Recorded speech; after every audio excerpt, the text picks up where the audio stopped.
The road stretched endlessly before us, a ribbon of asphalt under a sky bruised with dusk. William and I had been driving for 10 hours, our clothes clinging to our skin. The car heavy with the scent of greasy takeout and fading air freshener. My back ached, my eyes burned, but we were free two friends, chasing something unspoken, something bigger than the small lives we'd left behind. We pulled into the motel parking lot, a neon sign flickering vacancy like a half-hearted promise. William groaned, stretching his long, tanned frame as he slammed the car door. "Dude, if I don't lie down soon, I'm done for." His voice carried that familiar teasing lilt, the one that always made me laugh, even when I didn't want to. "Stop whining," I shot back, slinging my backpack over my shoulder. "You're worse than your playlists." He smirked, that effortless, smug grin that lit up his sharp jawline. Emotionally exhausted. "Man, your sad boy music is killing me." That was William Toe, golden, infuriatingly perfect. My best friend since college. The guy who could charm a room without trying. The guy I'd been falling for, quietly, painfully, for years. Somewhere along the way, our friendship had become a tightrope, and I was the only one struggling to balance. The motel lobby smelled of stale coffee and cheap air conditioning. The clerk barely looked up as she slid a key card across the counter. "Room 207? One bed?" I froze. "One bed?" She pointed at the form William had filled out. "That's what you booked?" I turned to him, eyes wide. He shrugged, casual as ever. "It was cheaper. Thought it'd be 2 queens? No big deal, right?" "Yeah," I said, forcing a laugh. "No big deal." But my chest tightened, a warning I couldn't ignore. The room was small, beige, unremarkable, for the king-sized bed dominating the space like a challenge. I dropped my bag on the far side, claiming territory, trying to act normal. William kicked off his shoes, tossed his hoodie on a chair, and flopped onto the mattress with a groan. "This is heaven," he mumbled, his shirt riding up just enough to reveal a sliver of toned skin above his waistband. I looked away. Heart thudding. "I'm gonna shower," I said, grabbing my toiletry bag and fleeing to the bathroom. The hot water pounded my shoulders, but it couldn't drown out the thoughts swirling in my head. This was fine. We'd shared space. Before, I was overthinking it. When I stepped out, toweled around my waist, the room was quiet. Then the bathroom door opened behind me, and there was William Hairwet's, skin glistening, wearing nothing but tight gray boxer briefs. My breath caught. He dropped onto the bed like it was nothing, pulling the blanket to his waist. "Hope you don't mind," he said, voice light. "Forgot sleep shorts." I swallowed hard. "Yeah, no problem. You good?" he asked, glancing over. "Totally," I lied, climbing into bed like I was navigating a minefield. I turned off the lights, plunging us into darkness. Darkness! The silence was loud, heavy with the sound of his breathing, the warmth of his body just inches away. I could smell his skin-clean soap, something deeper, something that was just him. My body hummed, awake in a way I didn't want it to be. Shut my eyes, willing myself to sleep, but the bed shifted. His leg brushed mine, soft but deliberate. My heart stopped. Was he awake? I stayed still, barely breathing. Then his foot touched mine again. Light, intentional. I turned my head, the darkness softening the edges of his face. His eyes were half open, glinting faintly. "William?" I whispered, barely audible. No response. "Then?" Low and rough. "Couldn't sleep?" I swallowed. Me neither. We lay there, caught in a silence that felt alive, electric. His fingers brushed my wrist, a touch so faint it might have been a mistake, but it wasn't. Months ago, in a backyard under a summer sky, he'd touched me the same way, careless, fleeting. I'd told myself it meant nothing. Now, I wasn't so sure. "I don't know what this is," he said, his voice soft but heavy. "But I think about it a lot." My chest ached. "Then why didn't you say anything?" He looked down. "Because I didn't know if you felt it too." "William," I said, my voice breaking. "I've felt it for a long time, for one endless moment." We just looked at each other, no walls, no pretense. I leaned forward, our foreheads touching, his breath warm against my skin.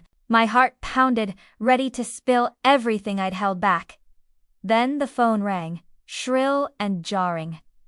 We both flinched. I grabbed it, heart racing. The front desk, apologizing for a booking error.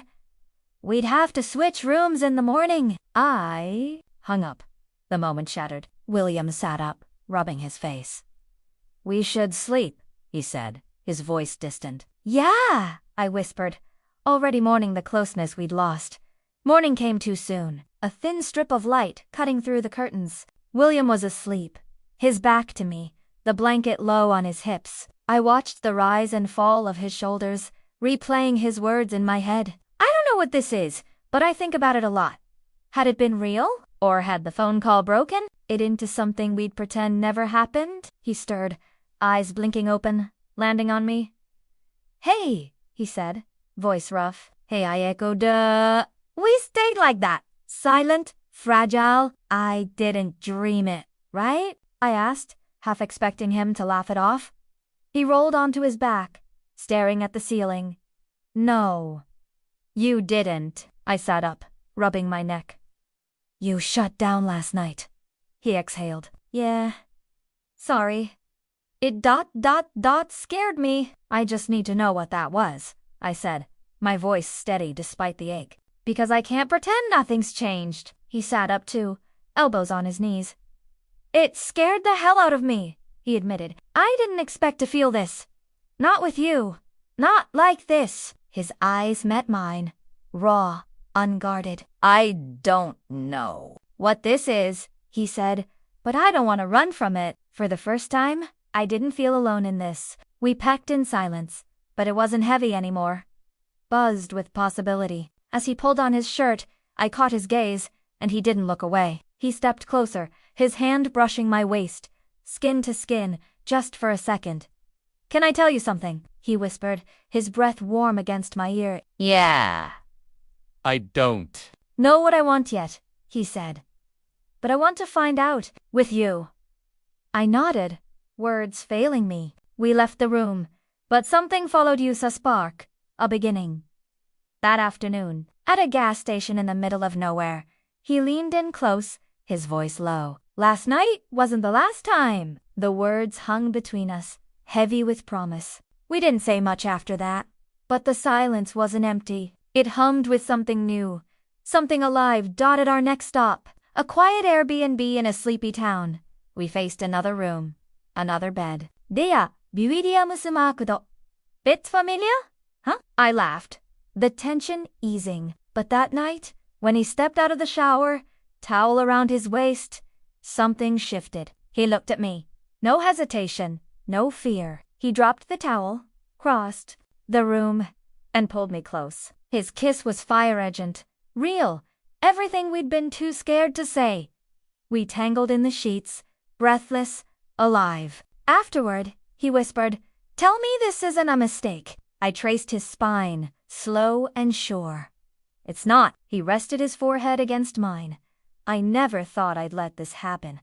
Not with you." "Do you regret it?" "Not even for a second," he said. "I'm just scared."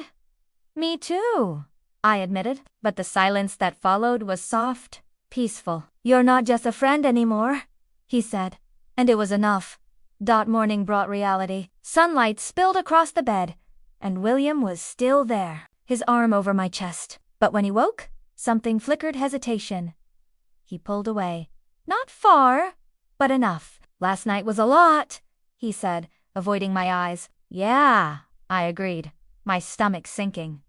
He rubbed his face, but I meant it. "You're not just a friend."